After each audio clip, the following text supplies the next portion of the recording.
Good evening and welcome to another episode of Let's Talk. Tonight, we're very fortunate and privileged to have with us the newly opened, in fact, dito kami parating kumakain ng mga friends ko and my family comes here every weekend and eats here. This is the place to be right now. We have with us, and we're fortunate to have with us the owners of Ground Zero. And we have with us, I'd like to introduce to you our guest for tonight. We have Sir Edgar Santos. Sir Edgar, good evening. Yeah, mga taga-Dumaguete, magandang gabi. Nandito po kami para magbigay sa inyo ng serbisyo.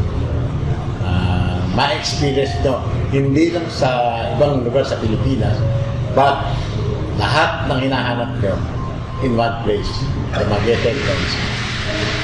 Well said talaga, Sir Edgar. Sir Eric, si Sir Eric Redulfin, sir. Ay, magandang gabi sa lahat ng mga taga-Dumaguete. I'm Eric Redulfin. I'm the founder of TNC Group of Companies. We are here in Dumaguete to provide the best gaming esport lounge in Dumaguete. And of course, our good friend and mainstay of Dumaguete, parang adopted son na to sa Dumaguete.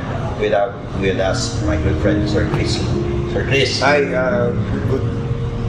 good day, and I'm glad that you were able to meet Mr. Edgar Santos and si Sir Eric. They are the major owners here. I'm just an industrial partner here, and therefore I am so happy that everybody is welcome to come to Ground Zero. It's a wholesome and very homey place with good food, great food as a matter of fact. Thank you, Sir Chris. Now, talking about Ground Zero, of all names that you could name and brand the restaurant in this place, why Ground Zero? Saan galing yung pangalan ng Ground Zero? Maybe we can ask all three of you and you can give your feedback about that. Sir Edgar, you start with you first. Bakit Ground Zero? I think the right person is Sir Eric Redulfin. He's the founder of the TNC Gaming Sports in Ground Zero. Sir Eric? Ground Zero, we want everything to be at first. So before it will start one, it will start from zero. So we're planning to make Ground Zero as the center of lounge, high-end lounge in Dumaguete. It's a center, like for kumbaga dito yung puntahan dapat, the place to be. That's why it's Ground Zero. Kumbaga it's bad from other side kasi pag Ground Zero tawag kasi natin pag may something parang yung 9/11 na Twin Tower eh. So, kaya nagulat ako siguro, bakit Ground Zero? But we want to make it positive, not in a negative way. Correct. Sir Chris, what can you talk about it? Sa akin naman, ang take ko dyan is why Ground Zero? Because we're better than number one.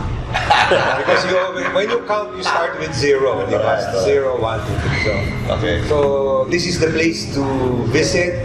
This is the place to be seen and to see. So welcome. You know, when we have been, seldom do we interview restaurant owners or lounge owners. And these are, I think this is the second time na nag-interview lang kami na, because for one, maganda yung lugar talaga, you should check it out. People from Negros Oriental, yung mga Negrenses, please do come here when you come by Dumaguete City. Come here, check out the place. Good coffee, good food, at saka yung ambience ng place. Uniquely, yung mga, sabi ko nga sa mga owners sabi ko nga kay Sir Edgar, the chairs alone, pare, the seats alone, ang ganda talaga. Talagang pinaghirapan to, pinag-isipan to. So, what exactly do we offer? Para you talk about, ano yung byline nyo dito? Ground Zero? Makes memories with us. Romantic makes memories with us. What makes Ground Zero different from any other entities? Actually, we designed the Ground Zero for a place where any or all ages can come together here for bonding. families kasi usually if you go to other places, kumbaga parang may pang matanda yung lugar na yan, pang bata yung lugar, pang gets na yan. This one, the concept of Ground Zero is a whole family that you can go here na kung gamer yung anak mo, pwede mong dalhin dito, you can have a cup of coffee while your kids is playing. You can also bring your kumbaga yung colleagues o ka-meeting mo, pwede ka dito na hindi mabuboard any ages. Kasi kung bata, they can play while their parents is waiting or vice versa. Kaya dinesign po namin yung Ground Zero na to for the purpose of all ages. We can cater all kind of ang tawag nila doon yung age bracket. Yes. Actually, initially, Ground Zero is a gaming sports, gaming place. Yes. But with the concept na nabuo namin through this group, we combine, why not we make dagdagan natin ng foods or coffees or something to eat. Yes. Then, even for all ages, that's what sinabi nga nila. Where the kids were playing PCs, the parents, the friends, it is something na hindi mo makikita sa ibang place. It's first here in Dumaguete, not only in Dumaguete, but the entire Visayas region. Correct, right? I think this. Now, since you're talking about it, Sir Edgar, this is not your first venture as a company. Meron kayong ginawa rin maybe in other places, pero you don't call it Ground Zero. What do you call them, Sir Edgar? I mean, where exactly are they located? Yeah, we have Ground Zero in Antipolo. Meron na? Yeah. Meron ng Ground Zero sa Antipolo. Antipolo. Same concept. Same. Okay. Also the high grounds. Correct. How about high grounds? What's high grounds all about? We have high grounds in Tomas Morato. Actually, that's the first concept of same like this. Okay. It's the first in Southeast Asia. So When you say first in Southeast Asia, first in what? Exactly. First in this kind of concept. Na may gaming. May gaming, sa fine dining, coffee, foodwear. Galing, ha? Oo. So you actually, but you nag-incorporate kayo, you became business associates by reason of this specific, like High Grounds and Ground Zero, or you were involved in any other businesses before? Actually, we are involved in the TNC brand. So we have partnership with the TNC. That's esports team competing worldwide. Wow. Paano napasok si Sir Chris? Alam ko si Sir Chris is sa aeronautics business. Ang career aviation eh. So, how come napasok ka sa this line of it? Well, siguro yung, kasi my motto in life right now, because I've aged quite a bit, so my motto in life now is... But you enjoy it, huh? Thank you. My motto in life now is a solutions provider. Okay. So, when they came to me, they said, why not Dumaguete? I says, okay, well, that's a great idea. So, I introduced the property owners and the LGU people. And since their concept is very unique and I loved it because it caters to everybody. Correct. So I says, this will really work very well here in Dumaguete. Correct. So, this is what happened. We know, Edgar is also in the aviation industry, especially in the fuel. So that's how we are close to each other. And Edgar also, Eric is his partner, and then yung TNC got me also excited because parang sports yun eh. Right. And I'm a sportsman also. And Dumaguete is a sports center. So perfect match, perfect marriage. So yun lang. Yung e-games, Sir Eric, ang e-games, how popular is it now in the country? I mean, you conceptualize this because there's a market, there's a niche, right? Pero how popular is it? How big is the market when it comes to games? Actually, esports is one of the biggest industry, not only in the Philippines, but it's global business na fast-growing. Correct. It's really big. Kasi right now nga, kung titignan natin sa mga politics, medyo pumapasok na sila sa esports. Kasi they cannot prevent. It's growing. It's really big. Correct. So, especially ng pandemic eh. Especially. Yeah, that's why esports is also a part of the SEA Games. Yeah, it's also part. Correct. Oh, tama. So timely rin. Timely. Although unfortunate na may pandemya, in terms of business climate for esports, maganda nangyari. Anyways, I go now back to what Sir Chris said. No? Bakit sa Dumaguete? Why of all areas? No? I'm not saying that Dumaguete is not it's a good place to invest in, but bakit ito naging medyo priority in terms of establishing Ground Zero? Actually, nag-ikot-ikot din kami in other cities eh. Correct. Pero our first priority is Dumaguete based on our observation. Kasi siyempre, nag-ikot-ikot kami with our partners. Yes, I'm planning to retire at my age here in Dumaguete. Wow! Talaga! That's why very good. Priority is Dumaguete. Sir Edgar, magandang balita to. Ano nakita niyo sa Dumaguete? Why is it always considered, it's the top retirement place, one of the top retirement places, no? Is it true to say na talagang maganda mag-retire dito sa Dumaguete, Sir Edgar? Yeah, definitely. The best, the safest, and in fact, with the help of the local government groups, the people, then they encourage us to put a business like this. Correct. Even pandemic, so we tried our very best. Importing materials from Manila is very difficult. But with the help of the mayor, thank you. Madami kita salamat. They support us. Yes. So that's why it's no problem with us constructing this. Although it took us 2 years to construct, but it's pandemic time. Since you talk about that, how difficult it is considering amidst the pandemic, ang business climate, how conducive is business right now? Sir Edgar, compared to when it was not yet pandemic, wala pang COVID, anong difficulty meron because of the COVID? Definitely. Right now, we're 30% capacity. Although the electricity bill, the water bill, we just only list this area. So same, but our profit depends on the 30% capacity. But time will come. Yes. Definitely we have to adjust because this is not going to go away for a long time. It's here and COVID will happen and we have to live with it. This is the new normal, di ba? As we say, the new normal. So Eric, ikaw, anong nakita mong potential sa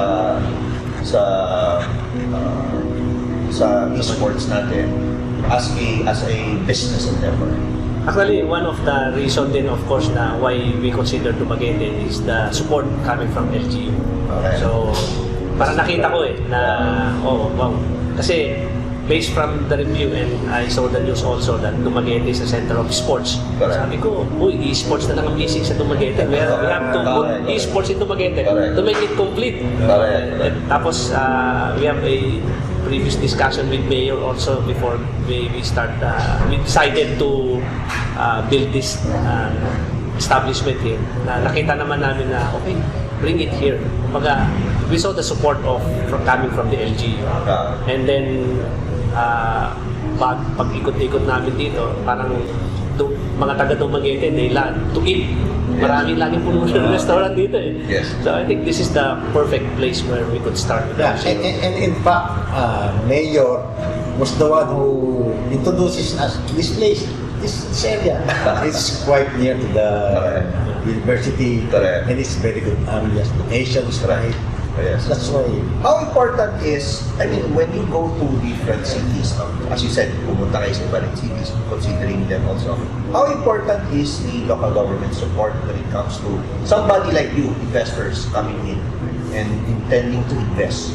Ano yung ano yung confidence level ninyo and the support level that you see with local government unit and makes you decide to really invest there? Yeah, support we got from the LGU. Yes, Number do one. you consider that always as a factor? Definitely. Number one is the permit. Okay. Other place, other cities, it took us time to... Without naming the cities, Yeah. Okay. It took us time to get our permit, construction permit. Yes. Okay. But here,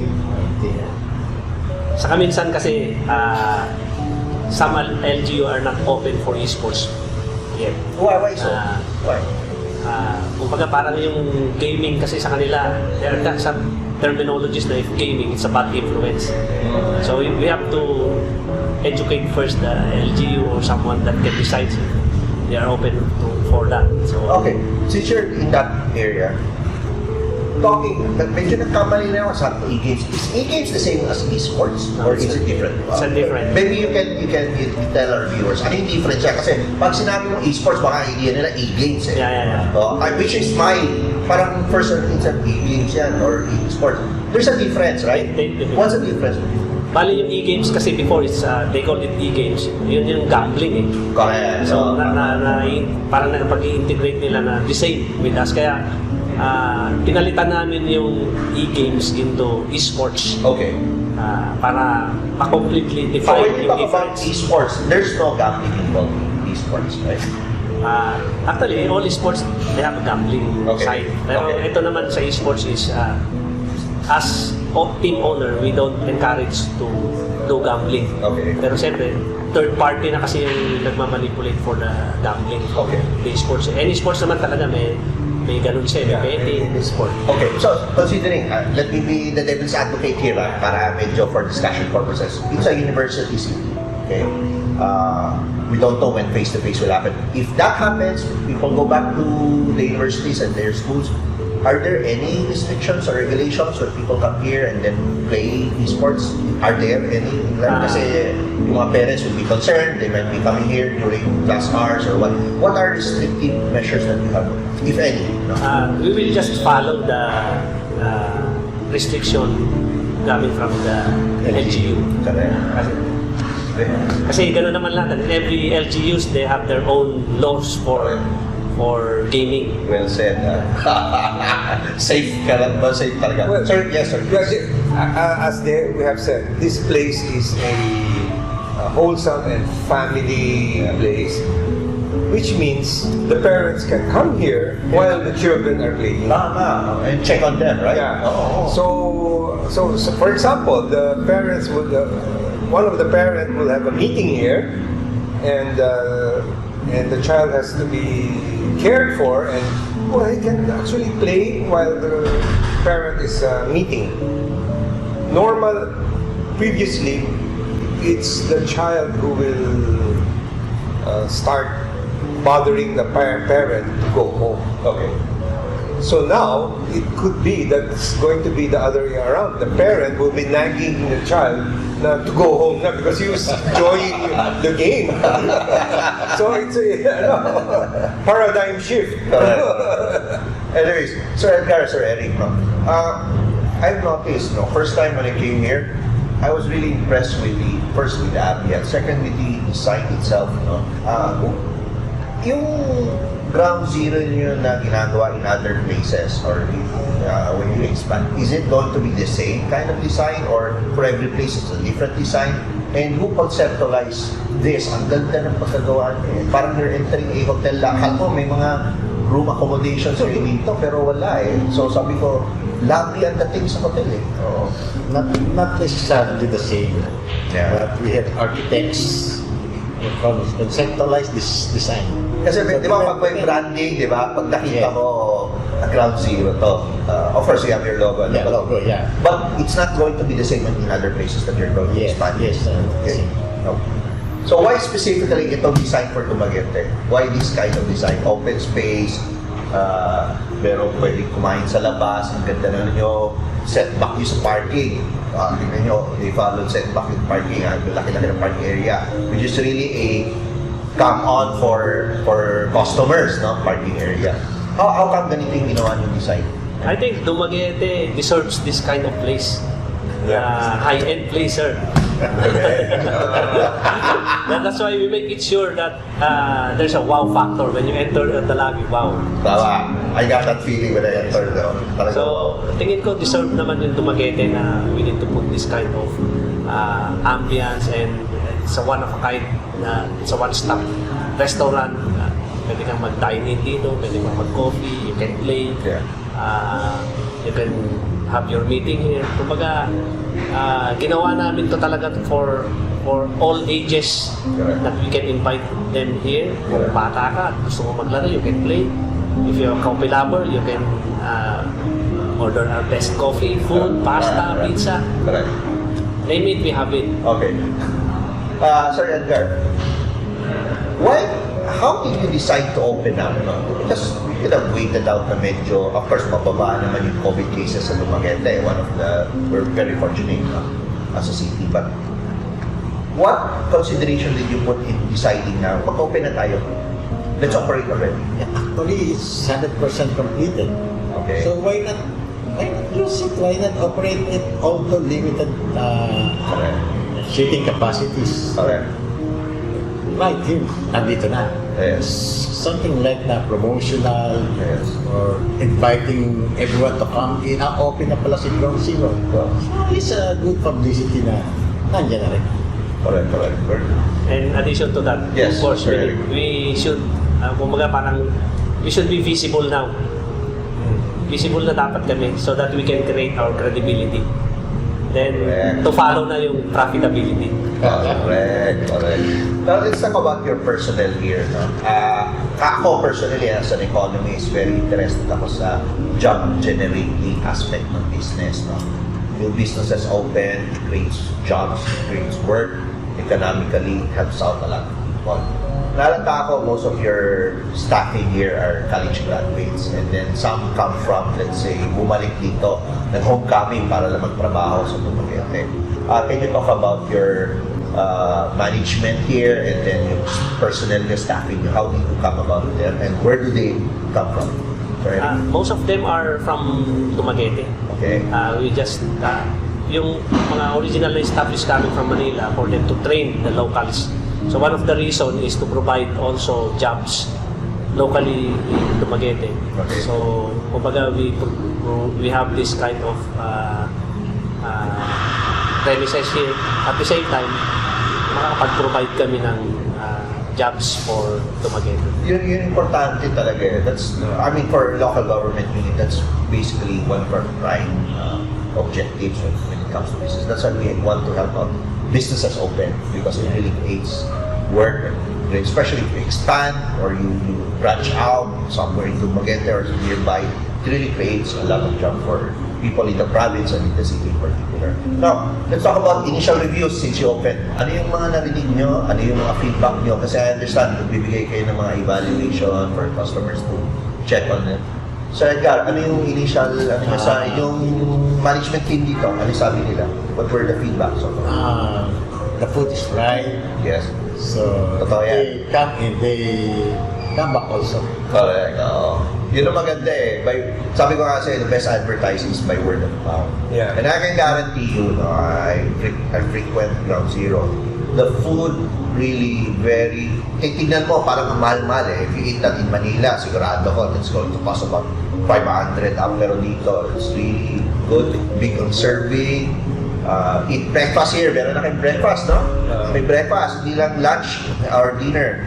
Noong una, dinner pa lang yung sinaserve. Ngayon, may Lunch and dinner. Lunch and dinner. Ngayon, meron ng breakfast na sila. Ang ganda. Try it out. Come here. You're open now at 7 in the morning. 7 in the morning during weekdays and weekends.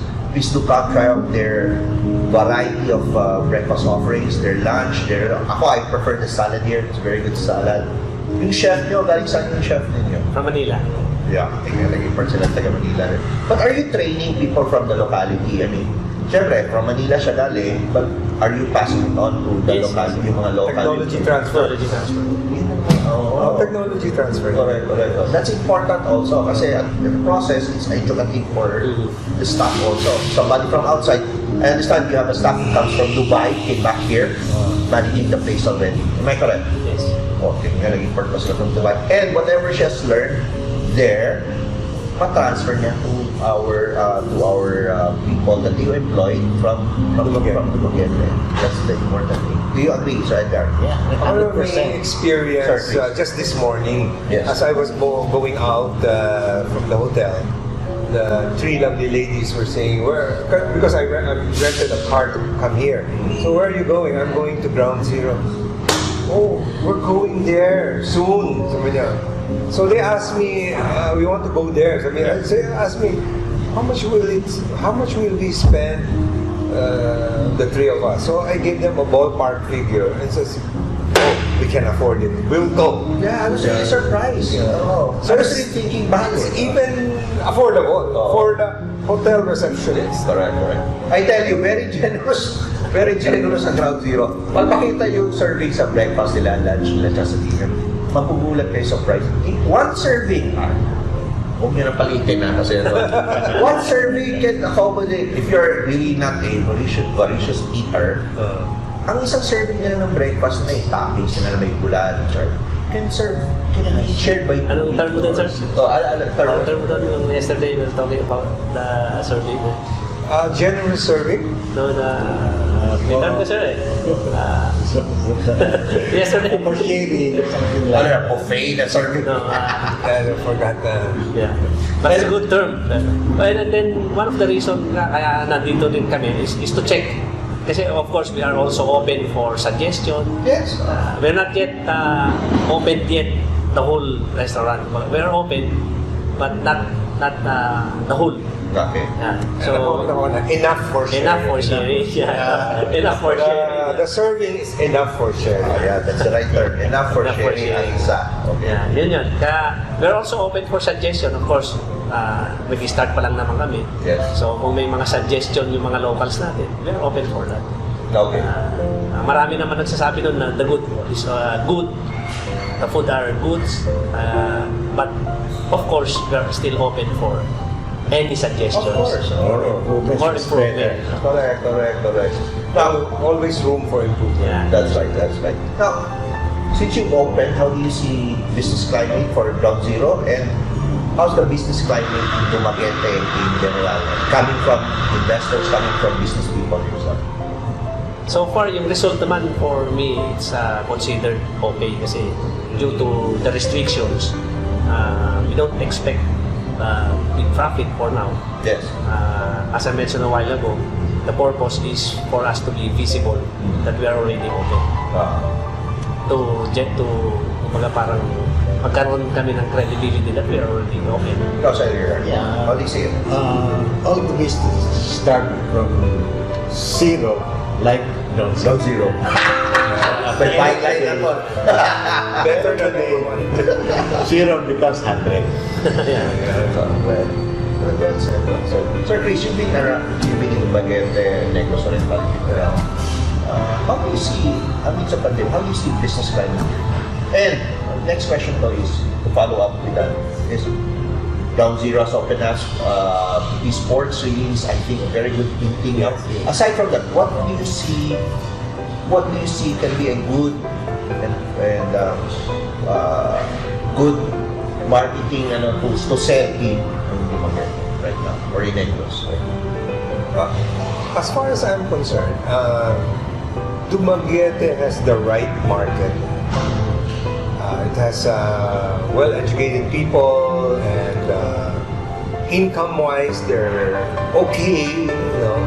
So this kind of place is it's actually perfect. It's a perfect marriage for the people of Dumaguete and this kind of coffee shop or restaurant that is available here. I have not seen this kind of quality in Dumaguete. So I believe the other restaurants will follow suit. I mean, they will upgrade. They will have to step up their ante. Correct. That's the beauty of competition, di ba? I mean, it's a friendly business competition, but when people come in, that's why you should not hesitate to have competition. Because it really, for consumers like us, we will welcome the competition because now we have more choices. Di ba? That's why nga dapat yung niche mo, pag pumasok ka, nag-invest ka, alamin mo kung ano yung kwela, ano yung sellable sa mga tao, ano yung niche para sa market. And esports is really one new niche that's really sellable right now and marketable right now. So Edgar, Sir Eric, any future plans aside from Dumaguete, in Negros Oriental ba or outside Negros Oriental that you're expanding or branching out, ground zero? Like, let's not stop in Dumaguete, let's do something else, right? So where in particular future plans for coming up with esports in other places? Or maybe in Negros Oriental in particular? Yes, in fact, 2 months from now, maybe we're opening our second branch in Cebu. Wow. That's your first one in Cebu? Yes. Okay. Then planning to construct something like this in Iloilo. Marami na kayo. Nag-scout namin ng place. Somewhere in Mindanao, are you thinking of opening there, like in Davao or where? Actually, may dapat kami open sa Davao but due to the current situation, medyo na-stop siya. We don't know yet. When you say current situation, parehas naman naman yung situation sa Dumaguete and sa Davao. What's the distinction? What's the difference? Why did you not pursue that one? Maybe one of the reason is the LGU sports siguro. Pero doon kasi medyo parallel kasi before, sabay silang ginagawa eh. And then medyo mas strict sa Davao. So, priority na namin na buksan talaga yung Dumaguete. Okay. After this Dumaguete, then we can go back to Davao to continue the construction. On top of maybe difficulties in shipping the materials, as what I had said before, with the support of LGUs. Yes. I think that's one of the factors, the best factors. That's right. To come with this case. LGU making it conducive for investors like you to come in. Yes. Making life more easy. For the investor. Minsan not offering shortcuts, but definitely convenience. At least alam nila when do they get their permits. May mga process ba? There's a system in place. Well, because during pandemic, it's a very challenging time. Correct. Shipping something from Manila or Cebu to Dumaguete, you have to go through so many, yung blockage. Red tapes. So, Checkpoints shipping the materials. Every towns, every places, there's a lot of checkpoints. So, mag-delay ang shipment ng materials mo, affected the progress of the Deadlines ninyo. You have a timetable for it na apektuhan. Correct. Kasi dapat to last year Kung pa. walang pandemic, Sir Eric, yung talk about that. Kung walang pandemic sana nung starting ng 2019, am I correct? Yes. Okay. Kailan sana kayo, actually you were thinking of opening really for last? construction-wise, 6 to 8 months, tapos na. And then, kailan sana kayo nag-open? Last year? October, November ba yun? 2020 of summer dapat bukas na. Yun na yung timetable niya. Sana. And then this pandemic came in. Wow. Actually, it was timing. Diba there's a ASEAN high school Youth Games. which Which was supposed to be September of last year. correct. So we September wanted last to year. open before that. Yes, parang ganun. Ang galing. Tama. That was the goal. For the information of the public, we were scheduled to Dumaguete was going to be host of the South ASEAN Youth Games, which will usher in about 3,000 people from 11 ASEAN countries. Much anticipated, much awaited. We went to Indonesia. Mayor sent us there to attend the conference of the mga ministers of education from various countries sa Asia. But unfortunately, because of the pandemic, and this involves mga senior high school students, hindi natuloy. In fact, I don't know what's the update right now, but we were scheduled. Nung pinospone nila 2 years ago, we were supposed to host it again this year. But, the situation does not warrant it. It was going to be a disaster if ever meron ng affected or what. Luckily, Olympics na tuloy sa Japan. They had some restrictions. there, no? But these are young students that are very involved. But we're not stopping there. We might be Ground Zero might benefit out of another big event. No? Of course, the bar exams is coming this January. Of course, they will be needing a lot of Venues. and venues for their bar examinees. No? So Ground Zero may definitely be one of them. Now, Sir Edgar, Sir Eric, Sir Chris. Parting words, please invite our viewers from all over Negros Oriental, Dumaguete to Ground Zero. First of all, maraming salamat sa mga taga-Dumaguete. And anhi ka mo dire sa Ground Zero, wherein you can experience like sitting at the outside of a hotel, coffee at the fine dining restaurant. And you can experience, just come here and mapapawaw ka. Salamat po. Thank you, Sir Edgar. Sir Eric? First of all, thank you for having us here in Dumaguete. And like I mentioned a while ago, Dumaguete deserves this place. So I'm inviting you all. This is the whole, you can do your family bonding here. It's all ages. Just few steps from the Boulevard, located in San Juan. I'm inviting you guys to come and visit us here at Ground Zero and tikman nyo yung mga food namin. And then we are open for any suggestion and comments. See you here, guys. Sir Chris? Okay, if you want to be better than number one, come here to the Ground Zero and enjoy the place. And by coming here, see and to be seen. Thank you. Daghang salamat sa inyo. Kaya ako naging magandang kaibigan sa romantic talaga magsalita eh. Anyways, Ground Zero Esport Lounge, it's at San Juan Street, Poblacion 6 of Dumaguete City. We're flashing the mobile numbers for reservations. You like to make reservations, you like to order food, their mobile numbers are flash on screen. Please do come if you are in Dumaguete and you're from other places nearby or in Negros Oriental. Please do come and stop by Ground Zero. No? They're open from 7 in the morning until 9 p.m. Mondays to Saturdays, and on Sundays they are open at 7 a.m. to 7 p.m. Please do check out. I can assure you it's going to be an experience like no other when you come to Ground Zero, where memories are made. Ang ganda ng tagline for memories. Anyways, please do also, before I forget, please continue to like and share and follow us on Facebook, Twitter, and Instagram. In case you haven't, you won't miss out this episode, you can check it out at our YouTube channel. Please do continue to subscribe to our YouTube channel. And may mga past episodes doon na hindi nakita with my mayor. Please do watch our conversations. There's a lot of insights there that you'll learn about the development initiatives that our city government is doing for Dumaguete City and for Negros Oriental.